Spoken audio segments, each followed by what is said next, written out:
ఈరోజు ఆహ్, న సఠాయ న దుష్టాయ నా విశ్వాసయ కర్హిచిత్. ఒకడు శఠుడు, రెండవ వాడు దుష్టుడు, మూడవ వాడు అవిశ్వాసి. ఈ లక్షణాలు ఉన్నవారికి లలిత సహస్రనామాలు చెప్పకూడదు. శఠుడు అంటే మొండివాడు. ఎంత చెప్పినా వాడు ఒకంతట మారడు. వాడు ఇదివరకు ఏ నిర్ణయంలో ఉన్నాడో అదే నిర్ణయంలో ఉంటాడు. శఠుడు అంటే కొంటెవాడు అని కూడా అర్థం. అసలైన అర్థాలు తీయకుండా విపరీత అర్థాలు తీసేవారిని శఠులు అంటారు. రెండవ వాడు దుష్టుడు. అతని ప్రవృత్తే దుష్ట ప్రవృత్తి. సహస్రనామాల్లో అమ్మవారు దుష్టదూర అని చెప్పబడుతోంది. మూడవ వాడు అవిశ్వాసి అంటే విశ్వాసం లేనివాడు. అతీంద్రియమైన విషయం గురించి చెప్పేటప్పుడు శాస్త్రమే ప్రమాణం. శాస్త్ర ప్రమాణాన్ని విశ్వాసంతోనే తెలుసుకోవాలి కానీ సందేహాలతో, శంకలతో తెలుసుకోలేరు. కాబట్టి విశ్వాసం లేని వారికి చెప్పరాదు అంటున్నారు.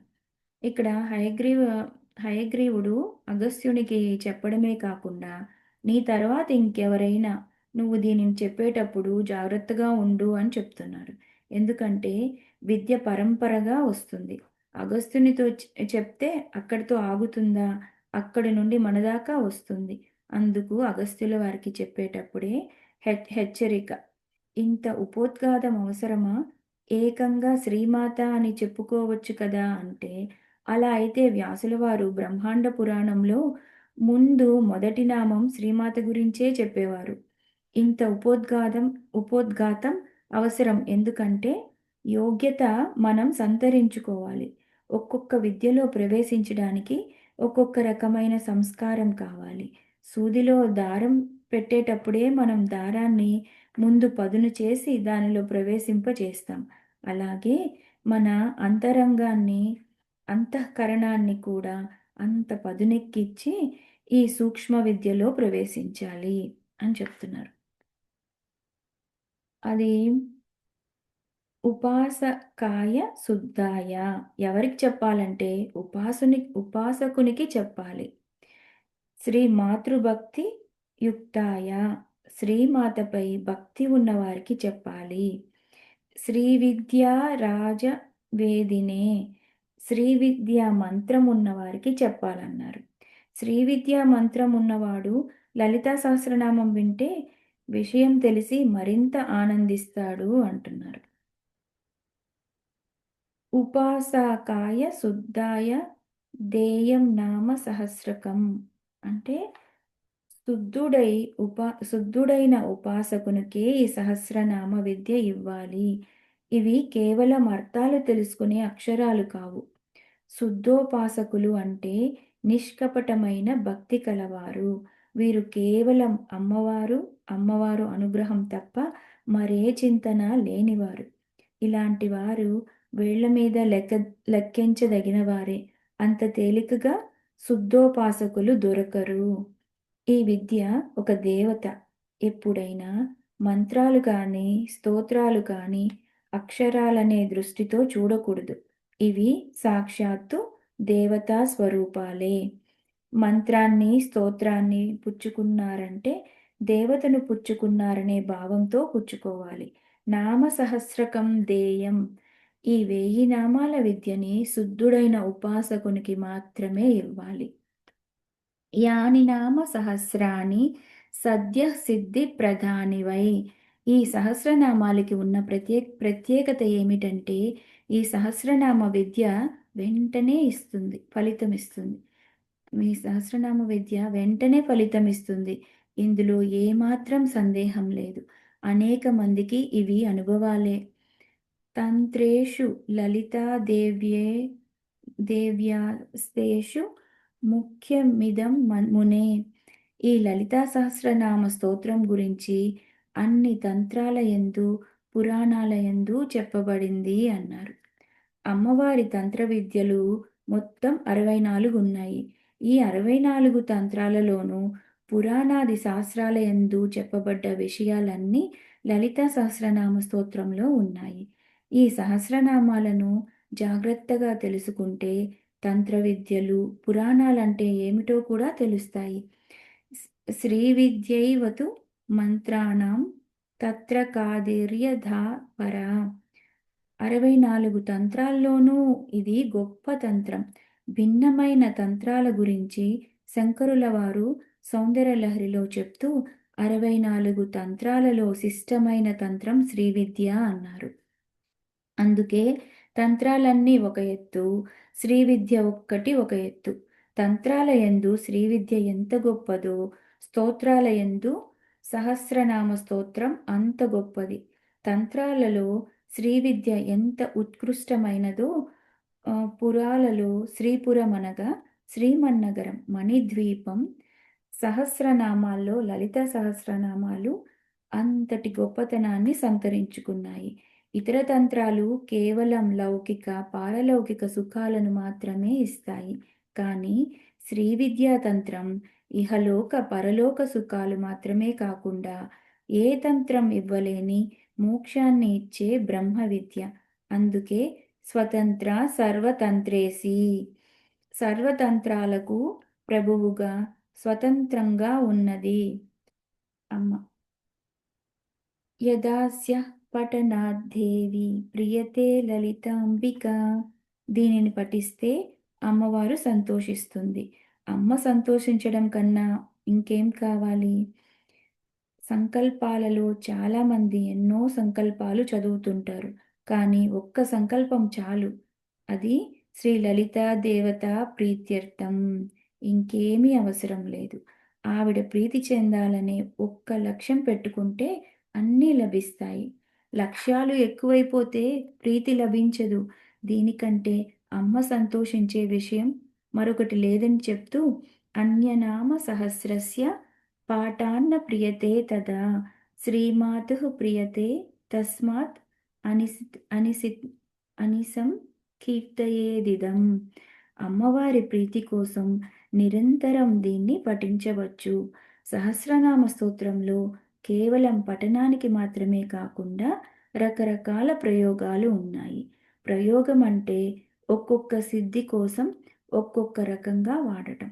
ఇది ఉత్తర పీఠికలో ఇంకా వివరంగా తెలియజేస్తున్నారు. అంటే అమ్మవారు అమ్మ ప్రీతి చెందితే చాలు. అమ్మ అన్నీ ఇస్తుంది.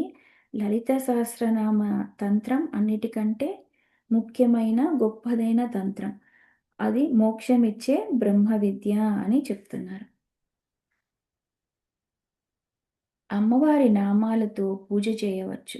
ఒక్క నామాన్ని తీసుకొని జపం చేయవచ్చు. కొన్ని నామాలు చేస్తే అనేక దోషాలు పోతాయి. ఒక్క నామాన్ని తీసుకొని దాన్ని కొన్ని వేల మార్లు పఠిస్తే లేదా జపం చేస్తే ఒక సిద్ధి వస్తుంది. అలా మొత్తం 1000 నామాలు, 1000 మంత్రాలు. ఒక్కొక్క నామాన్ని ఒక మంత్రంగా తీసుకొని పఠనం చేస్తే గొప్ప ఫలితం ఉంది. దే దానికి సంబంధించి ఉపాసనా రహస్యాలు తెలిసిన వారు దానితో అనేక ప్రయోగాలు కూడా చేశారు. ఒక్కొక్క నామంతో హోమం చేస్తే వారికి ఆ అగ్ని యందు అమ్మవారు ఒక్కొక్క రూపంతో దర్శనమిచ్చారు. అంటే ఆ నామాది దేవత ఒకరున్నారు. అందుకే అమ్మవారికి 1000 నామాలు, 1000 మంత్రాలు. మళ్ళీ 1000 మంత్రాలు, 1000 రూపాలు. ఈ 1000 మంత్రాల, 1000 రూపాల ఏకరూపం లలితాంబ. శ్రీచక్రాన్ని బిల్వపత్రాలతో పూజించి సహస్రనామం పఠిస్తే చాలా విశేషం. శ్రీచక్రార్చన చేసి శ్రీవిద్యా మంత్రాన్ని జపం చేసుకుని తరువాత సహస్రనామ జపం చేస్తే అది అద్భుతమైన ఫలితమిస్తుంది. అబ్బా! జపాంతే కీర్తయేత్ నిత్య ఇదం నామ సహస్రకం. జపం చేసిన తరువాత దీన్ని పఠించితే విశేషం. అందుకిది పఠనానికి, అర్చనకి, జపానికి రకరకాలుగా వినియోగించవచ్చు. ఇదం నామ సహస్రంతు కీర్తయేన్ నిత్యకర్మవద్. ఒక నిత్యకర్మగా ఈ సహస్రనామ స్తోత్రాన్ని అనుష్ఠానం చేసుకోవాలి. చక్రరాజార్చనం, జపం ఎలా నిత్యకర్మో అలా సహస్రనామం నిత్యం చెయ్యాలి. భక్తస్య కృత్యమేతావత్. నా భక్తుడైన వాడు ఈ కృత్యం చేయాలని అమ్మవారే చెప్పారు. అమ్మవారి భక్తులకు ఇదొక నిత్య కృత్యం. అన్యదభ్యుదయం విదుః భక్తస్య ఆవశ్యకమిదం నామ సహస్ర కీర్తనం. ఇలా ఇంతవరకు వివరించి ఇంత గొప్పగా చెప్పడానికి కారణం ఈ సహస్రనామాలు మానవ నిర్మితాలు కావు. సాధారణంగా ఋషులు కూడా వారి తపస్సుతో దర్శించి కొన్ని ఇస్తుంటారు. కానీ ఈ సహస్రనామాలు ఇచ్చిన వారు వసిన్యాది వాగ్దేవతలు. ఇలాంటి విశిష్టత ఉండే సహస్రనామ స్తోత్రాలు చాలా అరుదు. తంత్రహేతుం ప్రవక్ష్యామి. ఇంత గొప్పది ఎందుకయిందో చెప్తున్నాను విను అని దీనికి సంబంధించిన ఒక ఇతివృత్తాన్ని చెప్తున్నారు. అబ్బా! ఇప్పుడు వాగ్దేవతల గురించి వివరణిస్తున్నారు. ఒకప్పుడు అమ్మవారు తన 8 మంది దేవతల్ని పిలిచి, మీకు నేనొక పని చెప్తున్నాను. నా గురించి బాగా చెప్పాలంటే వాగ్దేవతలైన మీరే చెప్పగలరు అన్నారు. ఎందుకంటే మాటంటే జ్ఞానమే. జ్ఞానం బయటికి చెప్తే మాట అంటారు. జ్ఞానము, వాక్కు. ఈ రెండింటి వల్లే విషయం తెలుస్తుంది. ఈ 8 మంది అమ్మవారి నుండే 8 తెల్లని కిరణాలుగా వచ్చారు. ఈ 8 మంది దేవతలనే వసిన్యాది వాగ్దేవతలు అంటారు. వీరు మనకిచ్చిన ఒక మహా ఉపకృతి ఈ లలితా సహస్రనామ స్తోత్రం. వాగ్దేవీర్వసిని ముఖ్యాః సమాహుయేదమబ్రవీత్. ఏ చదువుకున్నా ఈ 8 మందిని స్మరించుకోవటం చాలా ప్రధానం. వసిని, కామేశ్వరి, మోదిని, విమల, అరుణ, జయిని, సర్వేశ్వరి, కౌలిని. ఈ 8 మంది దేవతల పేర్లు. ఈ 8 మంది గురించి పరిశీలన చేయాలి. వాక్కులు ఎన్ని మాట్లాడినా, రాసినా అవి ప్రధానంగా 50 అక్షరాలే. ఈ 50 అక్షరాలే పదాలవుతాయి, వాక్యాలవుతాయి, కావ్యాలవుతాయి, శాస్త్రాలవుతాయి. ఈ 50 అక్షరాలని 8 భాగాలుగా చేస్తారు. ఆ 8 భాగాలు ఆవర్గ, కావర్గ, చావర్గ, టావర్గ, తావర్గ, పావర్గ, యావర్గ మరియు ళావర్గ. మరియు సావర్గ. ఆవర్గం అంటే అ, ఆ, ఇ, ఈ, ఉ, ఊ, రు, రు, ళు, ళు, ఎ, ఐ, ఒ, ఓ, ఔ, అం, అహ. ఆ నుంచి అహా వరకు 16 స్వరాలు. ఇవి ఒక వర్గం. కా వర్గం కక్క, గగ్గ, జ్ఞ. చ వర్గం చచ్చ, జజ్జ, ఇణి. ట వర్గం టట్ట, డడ్డ, ణ. తా వర్గం తత్త, దద్ద, న. పా వర్గం పప్ప, బబ్బ, మ. యా వర్గం యా, ర, ల, వ. స్యా వర్గం స్యా, ష, స, హ. ఇలా 8 వర్గాలుగా విభజన చేశారు. 8 మంది వాగ్దేవతలు పైన చెప్పిన 8 వర్గాలకి అధిదేవతలు. ఈ 50 అక్షరాలే 8 వర్గాలై ఆ వర్గం నుంచి శ్యావర్గం వరకు చెప్పబడుతున్నాయి. అంతేకాదు మాట లోపల పలికేటప్పుడు 3 సూక్ష్మ దశలు ఉంటాయి. మాట పలికేటప్పుడు 3 సూక్ష్మ దశలు ఉంటాయి. ఒకటి పర, పశ్యంతి, మధ్యమ. బయటికి పలికేటప్పుడు వైఖరి. సో ఈ వైఖరికే అక్షరాలు. మిగిలిన 3 దశలు లోపలే కనుక అక్షరాలు బయటికి రావు. 8 వర్గాలలో గల 8 మంది అధిదేవతలు వైఖరిలోనే కనబడతారు. ఈ వైఖరి రూపంగా ఉన్న దేవతలు సరిగ్గా కంఠం నుంచి పెదవుల వరకు పలికే స్థానాల్లో ఉంటారు. శరీరంలో ఒక్కొక్క ఇంద్రియానికి ఒక్కొక్క అధిష్టాన దేవత ఉంటారు. లేకపోతే ఈ ఇంద్రియం పనిచేయదు. భారతీయ ఋషులు ఎంత గొప్పవారంటే ఆ దేవతల అనుగ్రహం పొంది ఆ ఇంద్రియ శక్తిని ఎలా పుష్టి చేసుకోవచ్చో మనకు చెప్పారు. వాగ్దేవతలు శరీరంలో ఎక్కడెక్కడ ఉంటారో గ్రహిస్తే అదొక ఆశ్చర్యకరమైన విజ్ఞానం. మొత్తం పలుకులు బయటికి రావటానికి కంఠం నుంచి శిరస్సు వరకు ఉండే చోట్లు మొత్తం 8. అవేంటంటే 1 కంఠం, 2 తాళువు అంటే దవడలు, 3 ఓష్టములు అనగా పెదవులు, 4 దంతాలు. దంతాలు వరుసలు రెండైనా దంతాలన్నీ కలిపి ఒకటిగానే చెప్పుకోవాలి. 5 మూర్ధము అంటే పైన అంగిలి భాగం. నోటి లోపల ఉండే అంగిటి భాగం. దాని తరువాత మాట్లాడడానికి ప్రయత్నాలు 2 రకాలుగా జరుగుతాయి. అవి అభ్యంతర ప్రయత్నం. ఇంకొకటి 7 బాహ్య ప్రయత్నం. లోపల నుండి మాట్లాడడానికి చేసేది అభ్యంతర ప్రయత్నం. రెండవది బాహ్య ప్రయత్నం. ఇప్పటికి 7 స్థానాలయ్యాయి. 8వది నాలుక ప్రధానంగా చెప్పబడింది. మిగిలిన వాటన్నిటికంటే దీనికి ప్రత్యేక స్థానం. కారణం ఇది ఎందుకంటే దీనికే కరణము అని పేరు. ఇందులో మొదటి 5ని స్థానాలని, తరువాత 2 ప్రయత్నాలు అని, చివరగా నాలుకకు కరణమని పేర్లు. శబ్దం బయటికి రావటానికి ఈ 8 ప్రధానం. మనలో శబ్దం పలికే 8 చోట్లు, 5 స్థానాలు, 2 ప్రయత్నాలు, 1 కరణము. వీటి యందు అధిష్ఠించి ఉన్న శక్తులు ఈ వసిన్యాది వాగ్దేవతలు. వీరి అనుగ్రహం ఉంటేనే వాక్కు వెలికి వస్తుంది. వెలికి వచ్చిన వాక్కు అర్థమవుతుంది. ఎన్ని అద్భుతమైన కవిత్వాలు చెప్పినా, సంగీతాలు పాడినా, శాస్త్రాలు వల్లించినా ఈ స్థానాలు సహకరించకపోతే ఏదీ లేదు. ఈ వసిన్యాది వాగ్దేవతలందరూ అమ్మవారి రూపాలే. మన లోపల ఉన్న చైతన్యమే ఈ 8 పద్ధతులుగా వాక్కుగా వస్తుంది. ఆ చైతన్యమే అమ్మవారు. ఆవిడ స్వరూపాలే వాగ్దేవతలు. ఈ 8 మంది దేవతలు 8 రకాల మంత్రాలకు సంబంధించిన విశేషాలు.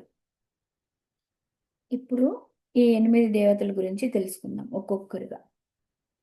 వసిని వాగ్దేవత. కొన్ని మంత్రాలు వసిని మంత్రాలు అంటే ఏవైనా మనకి లొంగుబాటు రావాలంటే చేసే మంత్రాలకు వశీకర మంత్రాలని పేరు. వశీకరణ మంత్రాలంటే క్షుద్రమైన అర్థం తీయకూడదు. సృష్టిలో ఏదో ఒకటి వశం కాకపోతే పని జరగదు. మంచికి కూడా వశీకరణ శక్తి కావాలి. ప్రకృతి కూడా అనుకూలం కావాలంటే అది వశీకరణమే. వశీకరణం అంటే ప్రతికూలతలు తొలగి అనుకూలమవ్వడం అని అర్థం. ఆ శక్తిగల మంత్రాలన్నిటికీ అధిదేవత వసినీ దేవత. కామేశ్వరీ దేవత, కామేశ్వరి వాగ్దేవత. నెక్స్ట్ కామం అంటే కోరిక. ఒక్కొక్క కోరిక తీరడానికి ఒక్కొక్క రకమైన మంత్రం ఉంది. ఆ మంత్రాలకు అధిదేవత కామేశ్వరి. ఒక దేవత పేరు ఊరికే పెట్టరు, అందులో అర్థం తెలుసుకోవాలి. ఇంకొక నెక్స్ట్ మోదిని దేవత.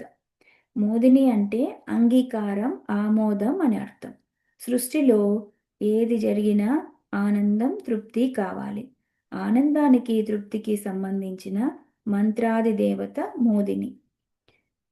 విమల వాగ్దేవత. విమల అంటే నిర్మలమైన జ్ఞానం కలిగించే విద్యలు, మంత్రాలు. వాటికి అధిదేవత విమల వాగ్దేవత. అరుణ వాగ్దేవత. అరుణ అంటే ఎర్రని కాంతులతో ప్రకాశిస్తుంది. అరుణవర్ణం ప్రేమకి, కరుణకి సంబంధించింది. దేవత కరుణ పొందడానికి పనికొచ్చే మంత్ర విశేషాలు అరుణ అని చెప్పబడతాయి. జయిని వాగ్దేవత. జయిని అంటే జయం కలిగించే మంత్రాలు. కౌలిని వాగ్దేవత. ఇది కుండలి యోగానికి సంబంధించిన మంత్ర విశేషం. సర్వేశ్వరి వాగ్దేవత. సర్వేశ్వరి అంటే అన్నిటి మీద ఈసిత్వం. ఈసిత్వం అంటే అధికారం. అధికారం కలిగించే మంత్రాలకి అధిదేవత సర్వేశ్వరి వాగ్దేవత. ఇలా మంత్ర విశేషాలు, వాటి ప్రయోజనాలను బట్టి 8 భాగాలు, 8 భాగాల మంత్రశక్తులకు అధిదేవతలు 8 మంది. ఏ మంత్రం చెప్పినా అందులో ఇందులో దేనికో ఒక దానికి సంబంధించినదే కనుక ఈ వాగ్దేవతలను ఒకసారి తలుచుకుంటే అన్ని మంత్రాలు చేయలేకపోయినా అన్ని మంత్రశక్తులు వారు అనుగ్రహించగలరు. మనం ఈ వాగ్దేవతలను స్మరించుకుంటే వాళ్ళు అన్ని మంత్రశక్తులను మనకు అనుగ్రహించగలరంట. అబ్బా! ఎంత గొప్ప విషయం. లలితా సహస్రనామ స్తోత్ర మహామంత్రస్య వసిన్యాది వాగ్దేవతా ఋషయః. ఒక మంత్రాన్ని చెప్పే ముందు ఆ మంత్రద్రష్టలైన ఋషులకి ముందు నమస్కారం చేసుకోవాలి. లలితా సహస్రనామానికి హయగ్రీవ స్వామివారు బ్రహ్మాండ పురాణం రాసినందుకు వ్యాసుల వారు ఋషులు మంత్రద్రష్టులు. అంతేకాక వసిన్యాది వాగ్దేవతలు అమ్మవారిని దర్శించి మనకి అందించిన వారు కనుక వారు మొదటి ఋషులు. వసిన్యాది వాగ్దేవతలు అమ్మవారి స్వరూపాలు కనుకనే అమ్మవారి గురించి బాగా చెప్పగలిగారు. వీరంతా విద్యాది దేవతలు, మంత్రాది దేవతలు. వసిన్యాది వాగ్దేవతలను పిలిచి సాక్షాత్తు అమ్మవారు చెప్తున్నారు. భవత్యో మంత్ర సాధేన ప్రోల్లసత్ వాగ్విభూతాయః. మీరు నా అనుగ్రహం చేత వాగ్వభవం కలవారు, వాగ్వైభవం కలవారు. మదభక్తానాం వాగ్విభూతి ప్రదానే వినియోజితాః. నా భక్తులకు వాగ్వైభవం ఇవ్వడానికే మీరున్నారు. అమ్మవారిని మనం ఆశ్రయిస్తే అమ్మవారికి సంబంధించిన కొన్ని విభాగాల నుండి కొందరు మనల్ని అనుగ్రహించడానికి వస్తారు. ఉదాహరణకు లలితా సహస్రనామ స్తోత్రం చదివే వారి మీద ఎవరైనా దుష్ట ప్రయోగం చేస్తే ప్రత్యంగిర అనే దేవి వచ్చి అడ్డుకుంటుంది. సూర్యుని నుండి వచ్చిన కిరణాలు ఎలా మనల్ని రక్షిస్తున్నాయో అమ్మ నుండి వచ్చిన దేవతలు మనల్ని అలా కాపాడుతారు.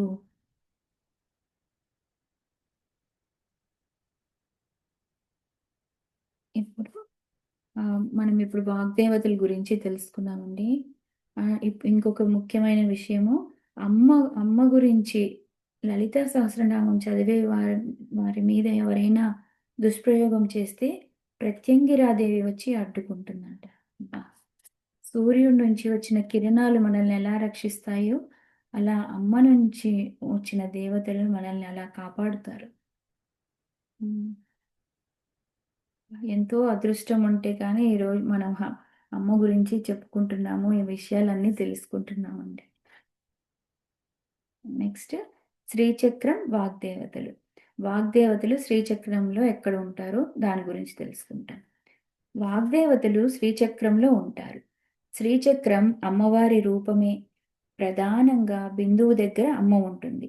అక్కడ మొదట విచ్చుకోగానే త్రికోణం వస్తుంది. తరువాత అష్ట త్రికోణంగా వస్తుంది. దాని తర్వాత దశ త్రికోణం, మరో దశ త్రికోణం, 14 త్రికోణాలు, 8 త్రికోణాలు, 16 త్రికోణాలు, అలా చతురస్రం వరకు బిందువు విచ్చుకుంటుంది. అష్టత్రికోణ చక్రం బిందువు నుండి లెక్క పెడితే 3వది. త్రైలోక్య మోహన చక్రం అనే చతురస్రం నుండి లెక్క పెడితే 7వది ఈ ఆవరణ. ఈ ఆవరణకి సర్వరోగ చక్రం అని పేరు. ఈ సర్వరోగహర చక్రంలో 8 త్రికోణాలు ఉంటాయి. ఇదే అష్టత్రికోణం. ఈ 8 త్రికోణాల దగ్గర ఉండే దేవతలే వసిని, కామేశ్వరి, మోదిని మొదలైన వారు. వారు శ్రీచక్రంలో ప్రధానంగా కూర్చున్నవారు. ఈ ఆవరణ పేరు సర్వరోగహర చక్రం. మన సర్వరోగాలని హరిస్తుందంట. 8 మంది దేవతలు ఒక్కసారి కృప చూపిస్తే దేహంలో, మనసులో ఉన్న అన్ని రకాల రోగాలు పోతాయి. రోగాలు 2 రకాలు. మనసుకు వస్తే ఆది, దేహానికి వస్తే వ్యాధి. ఈ ఆది వ్యాధుల్ని తొలగించగలిగే శక్తి 8 మంది దేవతలకి ఉంది. సర్వరోగహర చక్రంలో ఉన్న ఆ 8 మంది దేవతలను ఒకసారి స్మరణ చేసుకుంటే అది సర్వరోగహరము. ఇది దీనికున్న ప్రత్యేకత. వీరు సర్వ మంత్రాలకు మూల దేవతలు. ఏ మంత్రంలో అయినా అక్షరాలు, శబ్దాలే ఉంటాయి. అన్ని అక్షరాలకి, అన్ని శబ్దాలకి వీరే దేవతలైనప్పుడు వీరే సర్వ మంత్రాది దేవతలు. అందుకే వారిని అమ్మవారు ప్రత్యేకించి కీర్తిస్తున్నారు. మశ్చక్రస్య రహస్యజ్ఞా మమ నామ పరాయణాః మమ స్తోత్ర విధానాయ తస్మాదజ్ఞాయ పాయమే వః పయామి వః. వీరు వాగ్విభూతులు. నా యొక్క చక్ర విజ్ఞాన రహస్యాలు తెలిసినవారు. మమ నామ పరాయణాః అంటే ఎప్పుడూ నా నామాలే పారాయణ చేస్తూ ఉంటారు కాబట్టి, నా స్తోత్రాన్ని రచించడానికి మీకు నేను ఆజ్ఞాపన చేస్తున్నాను అని అమ్మ ఆజ్ఞాపించింది. అప్పుడు వారు సరే అని సమ్మతించారు. మకింతం స్తోత్రం మమ నామ సహస్రకైః. నాకు అంకితంగా సహస్రనామ స్తోత్రం చెయ్యండి అని చెప్పారు అమ్మ. సాధారణంగా అంకిత శబ్దం ఈ రోజుల్లో ఒక అలవాటుగా వాడుతున్నారు. అంకితం అంటే తెలియజేసేది, గుర్తు చేసేది. నాకు అంకితమైనది అంటే అమ్మవారిని తెలియజేసే స్తోత్రాన్ని తయారు చేయమనగానే వాగ్దేవతలందరూ భావన చేసి ఈ స్తోత్రం సిద్ధం చేశారు.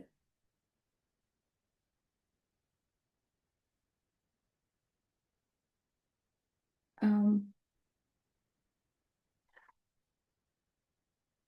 నెక్స్ట్ శ్రీ లలితా సహస్రనామ స్తోత్ర ప్రథమావిష్కరణ అండి. ఆహ్, ఇప్పుడు ఆహ్, ఇది కొంచెం పెద్దగానే ఉంది. ఆహ్, అమ్మ స్తోత్రం ఆహ్, సిద్ధమైందని చెప్పగానే ఇదెక్కడ పఠించాలో నేను చెప్తానని అమ్మవారు ఒక గొప్ప సభ ఏర్పాటు చేశారు. మొదటిసారి లలితా సహస్రనామ ఆవిష్కరణ సభ మణిద్వీపంలో జరిగింది. అక్కడ తతః కదాచిత్ సదసి స్థిత్వా సింహాసనే అంబిక. ఆ మణిద్వీపంలో చింతామణి గృహం. అక్కడొక పెద్ద సభ. ఆ సభలో అమ్మవారు పంచబ్రహ్మాసనం మీద కూర్చున్నారు. అంబిక అమ్మవారికి ఎన్ని పేర్లు ఉన్నా ఈ పేరు చాలా బాగుంటుంది. అంబిక అనే పేరు. ఎన్ని పేర్లున్నా అమ్మవారే. అంబిక సింహాసనం మీద కూర్చున్నారు. అమ్మవారు ఎప్పుడైతే సభ ఏర్పాటు చేశారో వెంటనే ఆ సభకు అనేక మంది వచ్చారు.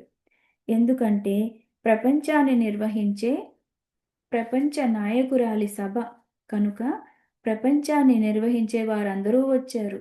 కోట్ల కొలది సరస్వతి, బ్రహ్మదేవులు, కోట్లాది కొలది లక్ష్మీనారాయణులు, కోట్లాది కొలది ఉమామహేశ్వరులు వచ్చారు.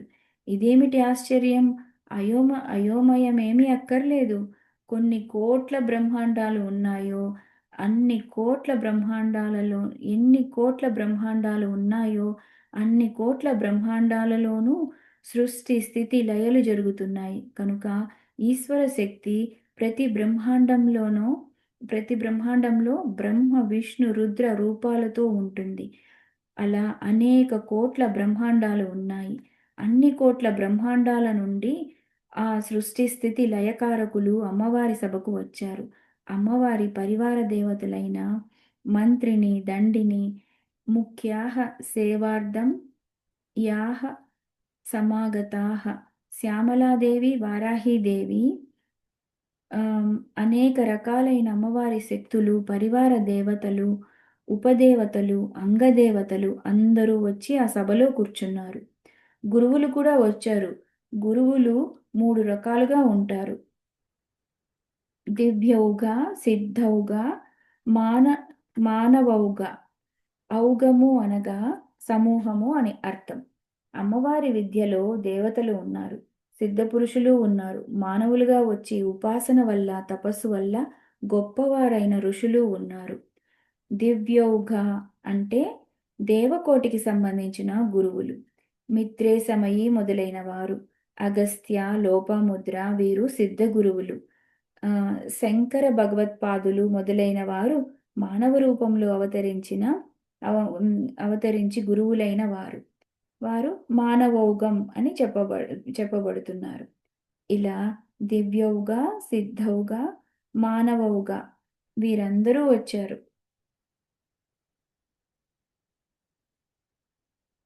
దివ్యౌగా మానవౌగశ్చ సిద్ధౌగశ్చ సమాగతాః తత్ర శ్రీలలితాదేవి సర్వేషాం దర్శనం దదౌ.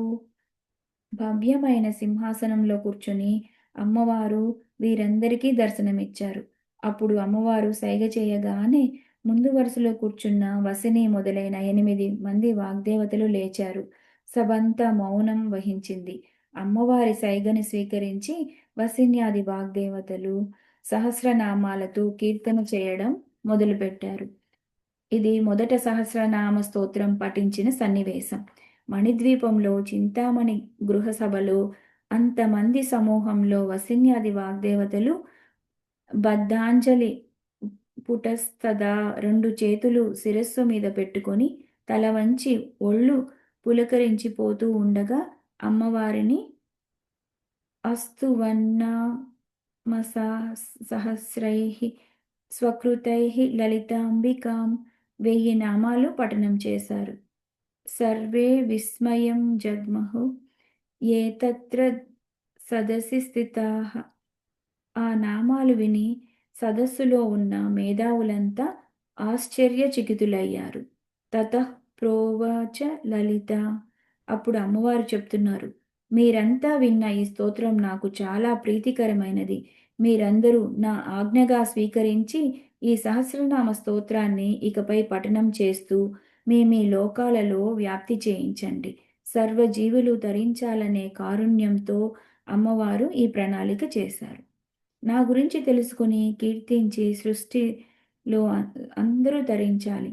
నా గురించి తెలియజేసే శాస్త్రం లలితా సహస్రనామ స్తోత్రం అని అమ్మవారు వసిన్యాది వాగ్దేవతల ద్వారా దివ్య సభలో ఆవిష్కరించారు. అంకితం నామ బిర్ధైర్న్యై మమ ప్రీతి విదాయకైః మమ జ్ఞాయైవ వాగ్దేవ్యాః చక్రుః స్తోత్రమనుత్తమం.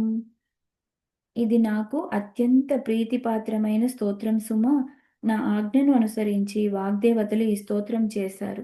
మీరందరూ కూడా శ్రద్ధతో విన్నారు కదా. నా భక్తులలో దీన్ని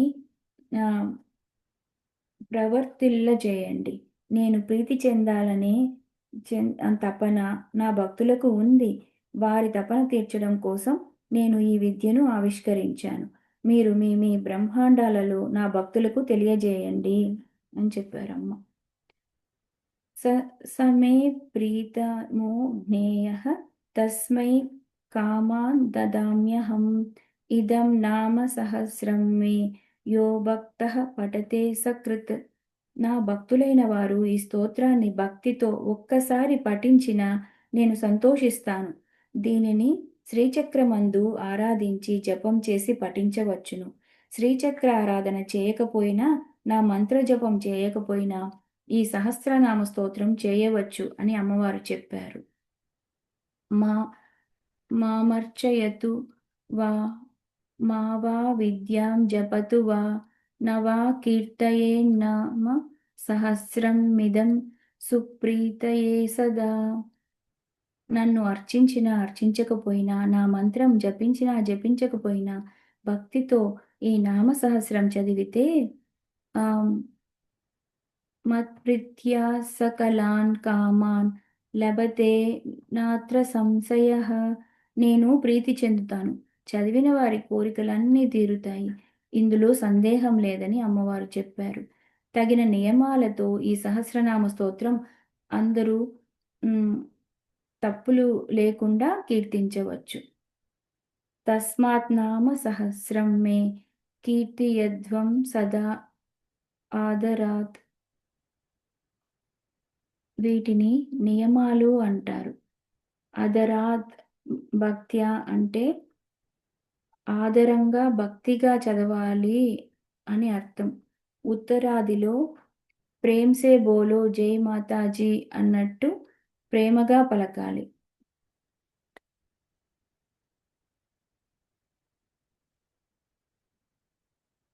తదజ్ఞా తదజ్ఞాయ తదారభ్య బ్రహ్మ విష్ణు మహేశ్వరాः సక్తయో మంత్రిణీ ముఖ్య ఇదం నామ సహస్రకం పఠంతి భక్త్యా సతతం లలితా పరితుష్టయే.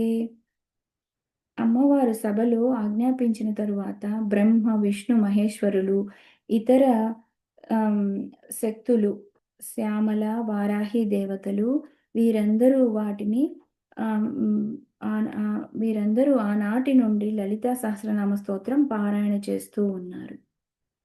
సహస్రనామ స్తోత్రం అపౌరుషేయం. అపౌరుషేయమని వేదాలకి పేరు. వేదాలు మానవులు సృష్టించినవి కాదు. యస్య నిశ్సిత్ సిత్ నిశ్సిత్ నిస్విసితం వేదాః అని ఉపనిషత్ చెప్తుంది. ఊపిరుల వలె వేదాలు పరమాత్మ నుండి సహజంగా వచ్చాయి. వేదాలు పరమాత్మ యొక్క శబ్ద రూపాలు. అవి పురుష సృష్టి కాదు, జీవ సృష్టి కాదు. అలాగే సహస్రనామాలు కూడా సాక్షాత్తు అమ్మవారి వాగ్రూపాలే వెలికి వచ్చి అందించాయి కనుక లలితా సహస్రనామ స్తోత్రం సాక్షాత్తు వేదమే. వేద పారాయణానికి ఎంత శక్తి ఉందో సహస్రనామ పారాయణానికి అంత శక్తి ఉంది. వేదానికి ప్రత్యేకమైన సంస్కారాలు, అధికారాలు చెప్పారు. అన్ని నియమాలు లేకుండానే సహస్రనామ స్తోత్రం పఠించి అంతటి ఫలితాలు పొందవచ్చు. ఇంత విశేషంగా దీనిని వివరించి అందుకే దీనిని రహస్య స్తోత్రం అని పేరు వచ్చింది అని చెప్పారు హయగ్రీవ స్వామివారు.